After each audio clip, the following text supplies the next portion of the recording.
प्रभू श्रीरामाची कृपा आहे रामनगरच्या आणि दोन्ही विश्वस्त इथे आहेत, वाघमारेजी आणि कायले, आणि त्यांचं पूर्ण सहकार्य प्रेम या कार्यक्रमासाठी लाभलेलं आहे. 18 तारखेला इथे कार्यक्रम होईल. उद्धव ठाकरे शिवसेना पक्षप्रमुख येतील. सगळी भक्त मंडळी जी आहेत, हिंदुत्ववादी आहेत, त्या सगळ्यांनाही जाहीर आमंत्रण आहे. प्रत्येकाला काही व्यक्तिगत आमंत्रण नाही. आम्ही नागपूरमध्ये उपस्थित असलेल्या सगळ्या प्रमुख लोकांना सुद्धा निमंत्रित करू आणि एक आटोपशीर कार्यक्रम इथे होईल. राम रक्षा याचा अर्थ समजून घ्या. काही लोक त्याचा वेगळा अर्थ करतायत. राम रक्षा म्हणजे सिक्युरिटी ऑफ राम. रक्षा, राम की रक्षा करनी है, राम संकट में है, कळलं. त्याच्यामध्ये मग आता हनुमान चालीसा ती सगळ्यांना प्रेरणा देते.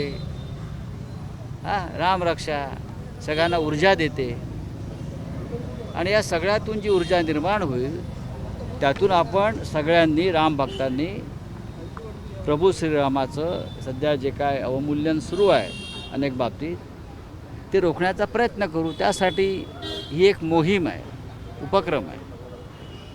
त्याला जनतेचा पाठिंबा मिळतो आहे आणि राजकारण विरहित असा हा कार्यक्रम व्हावा अशी आमची भूमिका आहे. ट्रस्टच्या लोकांसोबत सकारात्मक चर्चा झालेली आता आहे. ट्रस्टचे दोन्ही प्रमुख लोक माझ्याबरोबर आहेत. आमचे सचिव आहे राजू कायले, हे आमचे वाघमारे जे आहेत, त्यांच्याकडून आम्हाला आचारसंहिता मिळालेली आहे.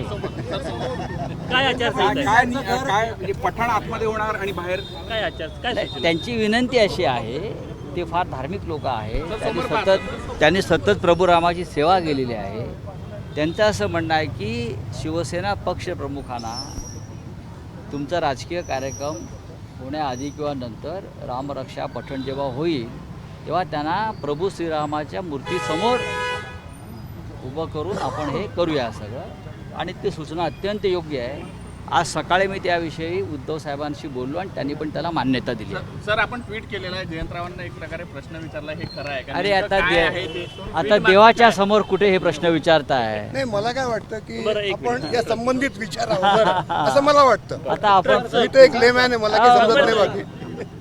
सर, ज्या ठिकाणी आपण आता उभे आहोत, धरमपेठ परिसर इथून 1 किलोमीटर दूर आहे. देवेंद्र फडणवीसांचं घर आहे. त्यामुळे उद्धव ठाकरे जेव्हा येतील इकडे, तुम्ही जेव्हा याल इकडे, राज्याचे मुख्यमंत्री आहेत ते. देवेंद्र फडणवीसजी हे या राज्याचे मुख्यमंत्री आहेत. मला कोणीतरी एक शाळा दाखवली, सरस्वती विद्यालय, ही त्यांची शाळा आहे.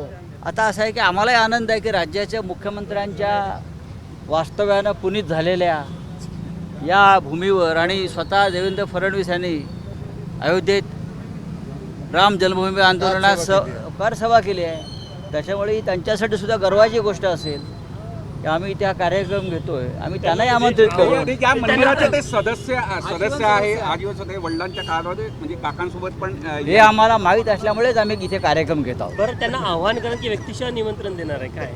व्यक्तिशः देऊ. केव्हा तुमची भेट आहे त्यांच्यासमोर? देऊ ना. आमच्या भेटीगाठी होतच असतात. ते राम भक्त, आम्ही राम भक्त. हिंदी में बताइए. देवेंद्र जी ये मंदिर के सदस्य है. आप यहाँ पे कार्यक्रम ले रहे हो. राम मंदिर पठान जो है, राम रक्षा का- देवेंद्र जी इस मंदिर के सदस्य हैं, लेकिन देवेंद्र जी इस राज्य के मुख्यमंत्री भी है. देवेंद्र जी ने अयोध्या में कार सेवा भी की है, जब युवा थे तब की है. तो हमारे लिए भी ये गर्व की बात सबके लिए है कि जहाँ राज्य के मुख्यमंत्री रहते हैं उस इलाके में जो मंदिर है उस मंदिर के साथ उनका एक रिश्ता है. वहाँ हम राम रक्षा का कार्यक्रम लेने जा रहे हैं, तो हम उनको भी निमंत्रण देंगे. क्यों नहीं देंगे? आना चाहिए सभी ने. 19 तारखेला जे आहे रामरक्षासोबत काँग्रेसची सुद्धा यात्रा 19 तारखेला आहे आणि ते रामटेकच्या गड मंदिरातून आणि समापन कामठीमध्ये होणार काँग्रेसची यात्रा. त्यांची यात्रा खरं म्हणजे 18 तारखेला होती, पण 18ला हा कार्यक्रम आमचा होत असल्यामुळे त्यांनी 1 तारीख पुढे ढकलली. आम्ही त्यांना या कार्यक्रमासाठी आमंत्रित केलेलं आहे.